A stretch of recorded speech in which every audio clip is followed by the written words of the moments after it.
Bhagavate Vasudevaya. Om Namo Bhagavate Vasudevaya. Hari Om Shanti Shanti Shanti. Hari Om. So, I started with my first lecture was on who am I. So I think most of you were there, and we discussed that we are not this body, we are the soul. And then we discussed a lot about soul, and then our next lecture was on purpose of life, and we discussed in detail why we are born and what are our purposes of life. And my third lecture was on the Shadripuls, that is Arshad Vargas.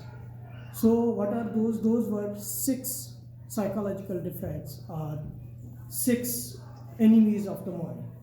So in that we said that a mind in which there is mood, attachment, delusions, it ignores the inner consciousness, that is Atma.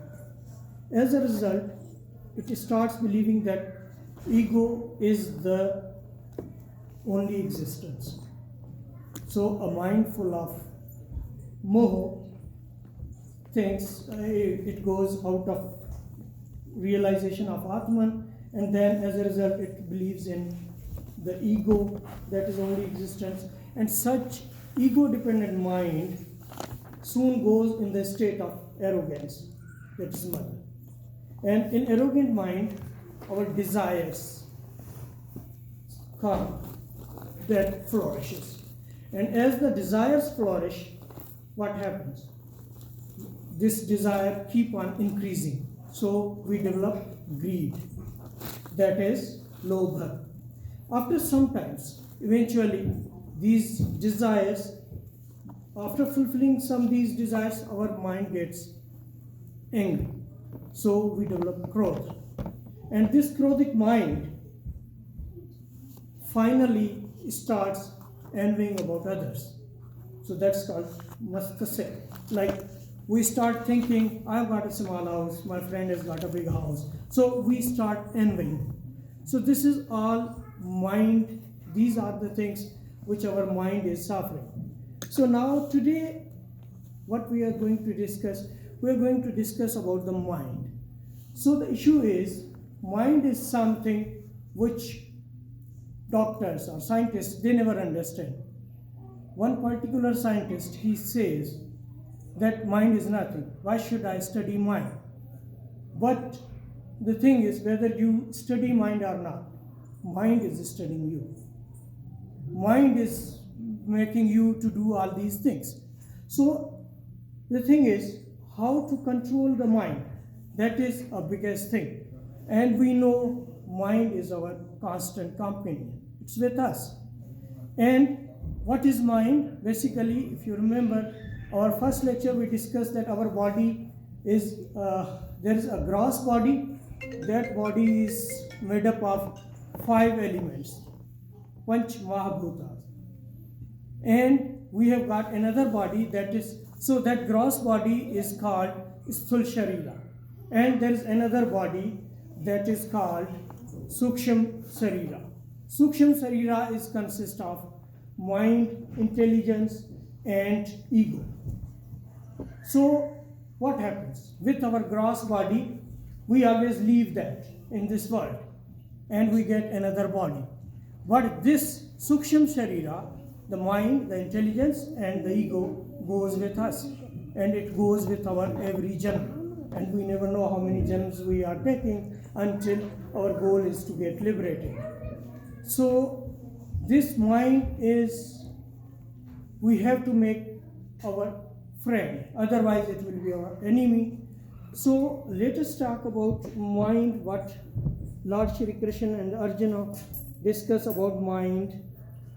So first of all, in Adhyaya 6, Shloka 34, Arjuna says, my mind is restless, turbulent, obstinate, and so strong, O Krishna, and to subdue it, I think it is more difficult than controlling the wind.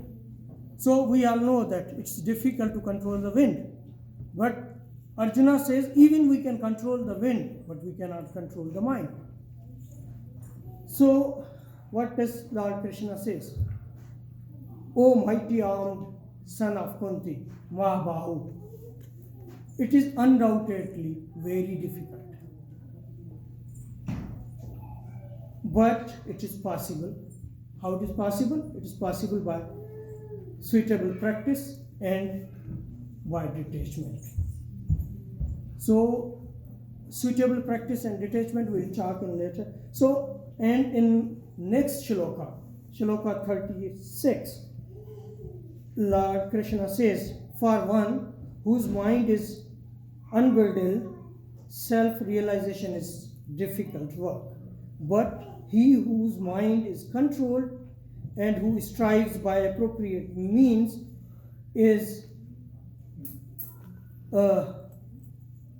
will be succeeded. And this is my opinion. So, whose opinion is this? Lord Krishna. And you know who is Lord Krishna. Lord Krishna is Sarvalok Maheshwara. He is the boss of bosses. If he says that is his opinion, we have to follow that. So, whatever we have discussed about this shloka, let me talk in simple words like being a student. What happens? If, say, for example, may I have the word, please?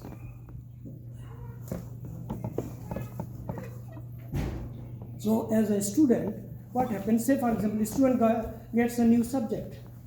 Say, for example, calculus, trigonometry, and that is new for that student.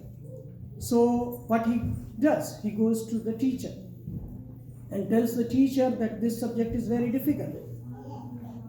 That is what Arjuna is saying to Krishna. The mind is difficult. It is, I cannot control it. So, what will teacher say to the student is like, if the teacher is saying like the Krishna has said, yes, it's difficult, but you can do it. How could you do it? By practice, by suitable practice.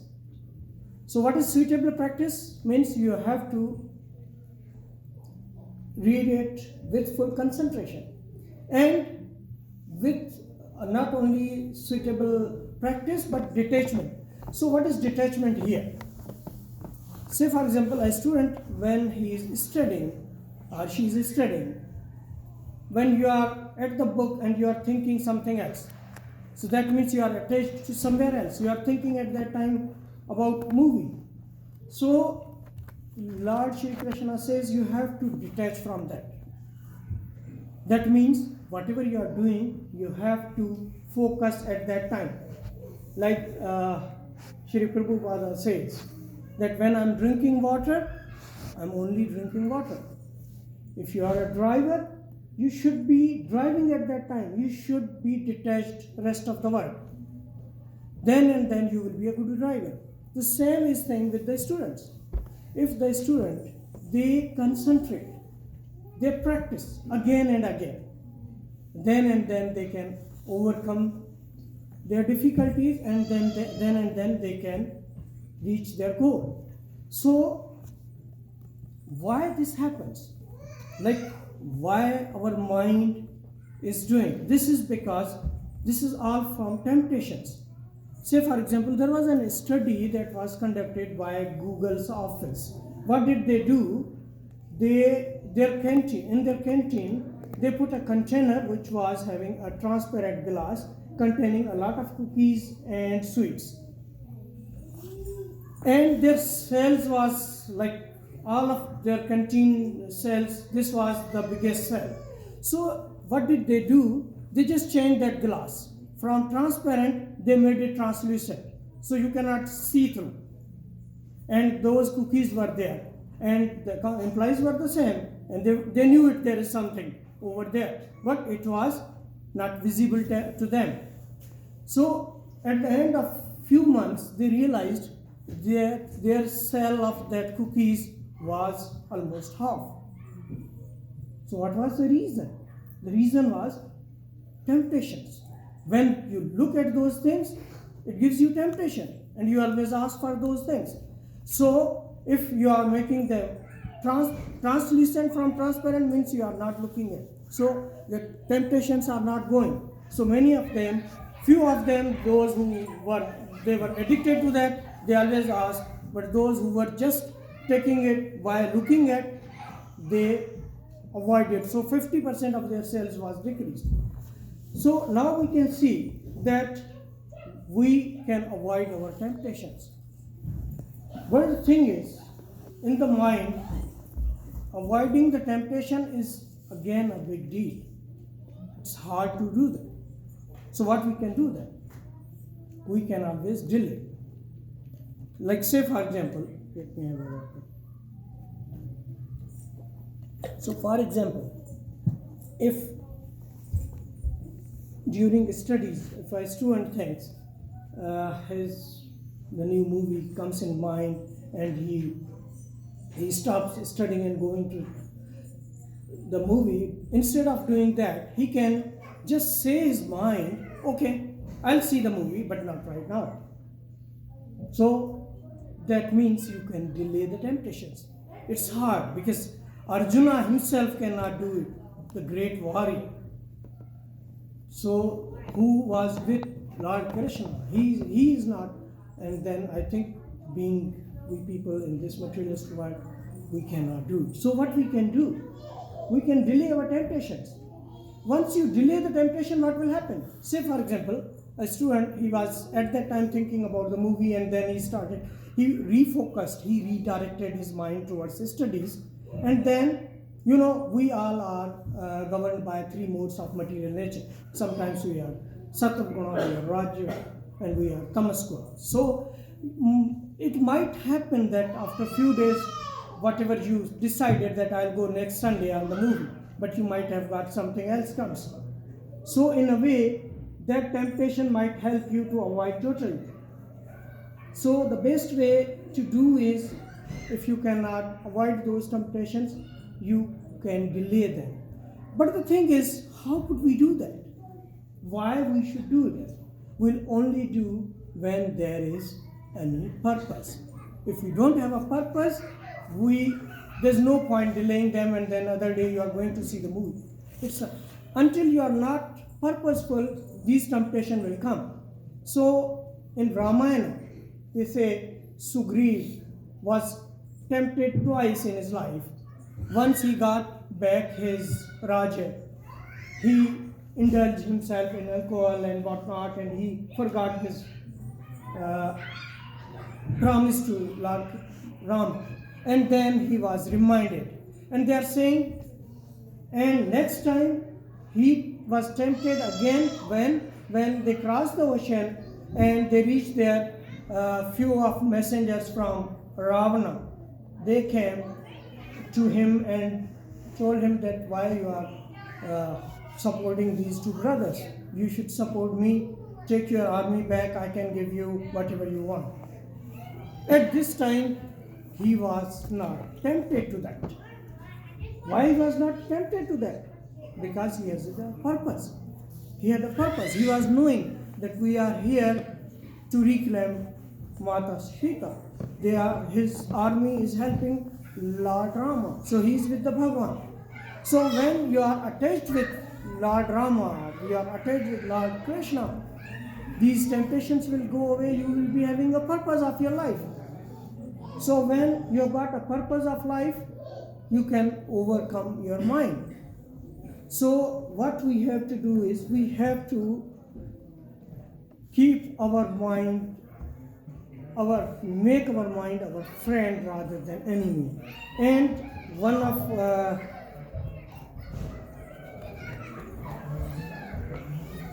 poem from Govind Das Kaviraj, I'm not going to read it, but in that poem he says that, oh my mind, connect to Lord Krishna, connect to son of Nandala. So connect with Bhagavan.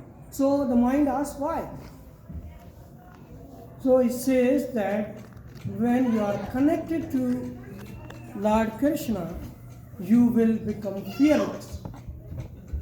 You will not have any fears. Fear of relation, fear of failure, fear of whatnot. So when we are connected with Lord Krishna, we are fearless. So once we are fearless, so he said, why the mind says why I should follow. He said you will be fearless, and whatever you are doing for your temporary happiness. So if you need an eternal answer, then you have to connect yourself with Krishna. So how can we connect ourselves with Krishna? That is, we only be connected with Krishna is through bhakti. So what bhakti looks like is, we can do it through Shravana, hearing about Lord Shri Krishna, hearing about Bhagavan, Kirtana, which we are doing here, talking about Krishna, and then Shravana, Simrana, remembering, and then Pad Seva, doing Seva for Lord Krishna and Seva of the devotees, and Puja, Pujana, doing Puja, and Sakhi. Sakhi means making relationship with God. And finally, Atmanivedana means surrendering to Bhagavan. So this is how we can fulfill our desires. So today's the take-home message is that until we don't make our mind our friend, it will be our enemy and we will be in trouble. So we have to attach ourselves to Lord Krishna, and that can only happen if we are reading Gita. Because fortunately, being Hindus, I could say 99% of we people, I would say, not even maybe 100%, we all have got Gita in our home. But unfortunately, it is in a red velvet cloth. We go there, we just say namaskar, and we come back, and we think our purpose is served. So that is not a bad idea. That's a good idea, because that is Bhagavan's Gita. But we have to read that once, because reading Gita it's very difficult to grasp it. If you are reading it first time, you might remember the characters, who was Dhritarashtra and who was this, who was that. Second time, you might know something about. But if you are repeatedly going through Gita, you will learn the every day of your life. You have got all the questions of your life you can find in Gita. Thank you very much. Jai Shri Krishna.